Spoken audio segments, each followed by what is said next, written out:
In this video, we're going to take a look at the second set of key features of functions. So the first thing we're going to look at are positive and negative intervals. So positive intervals are pieces of a function that are above the x-axis. And to pick out the intervals for positive and negative, we still only want to use x values. So let's write some things in this box. So positive intervals are pieces of a function that fall above the x-axis.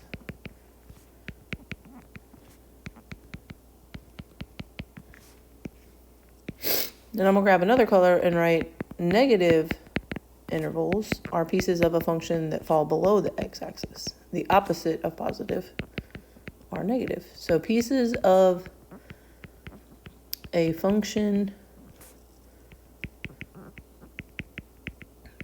that fall below the x-axis. And to pick out these intervals or describe them, you only want to use x values when you're writing out the interval.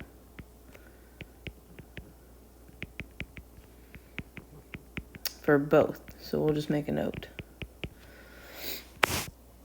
All right. So for example, let's just give this graph some numbers. Like if I said this was -2, and this is +2, and this is 5. Then I know that everything above the x-axis, so up here at the top of the graph, above the x-axis, kind of like above water, if you want to think of the x-axis as like a water line, that's positive. So I would say that there's a positive interval between -2 and 2. So let's write that, -2 to 2. And we use parentheses because brackets would mean that it's definitely positive, but right at those numbers, it's not positive or negative because those numbers are on the x-axis. So we're going to use parentheses for that. And then there's another positive interval that starts at the x value of 5, but then it'll continue on forever to the right. So we just say 5 to infinity would also be positive. Then down here at the bottom, underneath the x-axis, are negative intervals. So we say there's a negative interval that starts at -infinity and goes to -2. Then there's another negative interval that goes from 2 to 5. But use parentheses again because right at 2 and right at 5, it's not positive or negative. So those are positive versus negative. Remember, above the x-axis versus below the x-axis. And then to label the intervals, you pick out the x values only. Then for end behavior, we have a couple of ways to look at it. So we have odd degree and even degree functions. When you have odd degree functions, they behave differently on the ends. Notice like this one in the pink here starts down, like facing down, but then it ends going up on the other side of the graph. So they behave differently on the ends is what we say. Where this one starts up and then ends over here going down when we look at it like left to right, versus even degree functions behave the same. So like this quadratic function is up on both ends. It's facing up. And then on this last one that's facing down, notice like both ends behave in the same way. So when they are even, think of like quadratic, something with a second degree or a fourth degree. They have like even numbered powers. That's their highest power in the function. Versus odd degree has an odd number that would be the highest power. And they just behave differently on the ends. So if it is odd and it's positive, it's always going to behave like this pink one. It's going to go down and then up. If it's negative, it's always going to behave like the blue one, up and then down. And that's if it's odd. If it's even and positive, it's always going to do what this quadratic one does. So it goes up on both ends. And then if it's even and it's negative, it's going to go down on both ends. So another great way to look at end behavior is to think of your quadrants that you've been learning about for years. We have quadrant 1 where every sign like x and y are both positive. We have quadrant 2 where we have to go to the left to get there, so that makes x negative, and we have to go up to get to that quadrant, so that makes the y value positive. Quadrant 3, you want to think about where you go to get here. So you've got to go left to get over here to quadrant 3, and you've got to go down to get to quadrant 3. So that makes these signs both negative because left and down are both negative directions in math. And then quadrant 4, we've got to go to the right to get here and then down. So X will be positive because we went to the right, and Y will be negative because we went down. To remember these quadrants, like what order to write them, they kind of form like a capital C.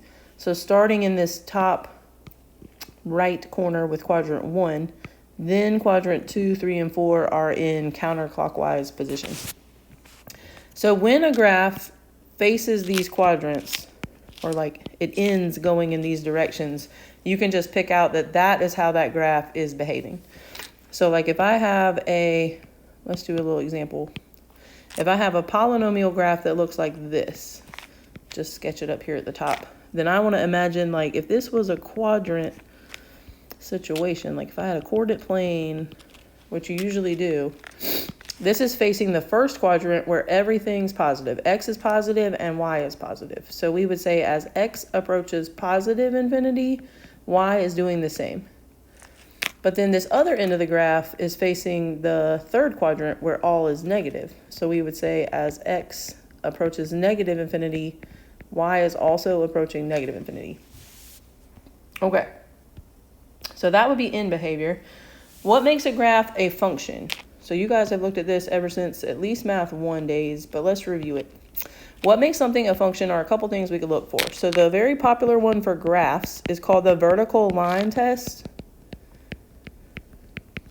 So when you do the vertical line test, you want to see like would the graph touch that vertical line, and you can usually use like your pencil to kind of imagine a vertical line going through the graph.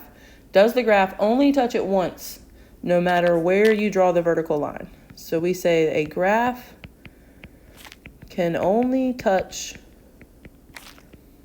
a vertical line once in order to be a function. And that's no matter where you draw it on the graph.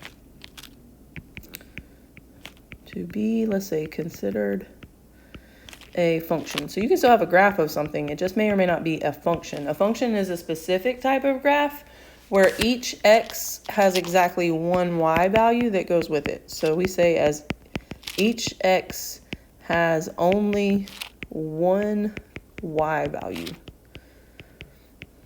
And then in another way to say that, each input, which is our X values, has only one output. It's just another way to say the same thing with some context. So if we look over here, we can see some examples. Like this first one is a function. We can look at it and see that no matter where we draw a vertical line, so like if I were to move this around, here, let me grab the whole thing. If I move my vertical line anywhere on this function, I'm still only going to touch it once, no matter where I draw it. But on this second one, you can already tell where it's drawn the vertical line, it's touching twice. So that's why that one is not a function. And then the same thing for the third one. So notice I could draw this vertical line right on the edge of this ellipse and it would only touch it once. But since I can draw it somewhere and touch it more than once, then it's not a function. Okay, so discrete versus continuous is the last thing we need to talk about for our key features. Discrete is when you have scattered points that are not connected and you have to pick up your pencil to draw that graph. So some good examples look like these little scatter plots over here. So let's write out what discrete means. So discrete, they're usually going to look like scattered points that are not connected. And a good way to look at it is if you have to pick your pencil up to draw it, then it's just discrete. You have to pick up your pencil to draw it. Okay, so then the other one is continuous. Continuous are the ones we've worked with the most in all of your math classes up to this point. They have connected points. They form like lines and curves, and you don't have to pick your pencil up to draw it.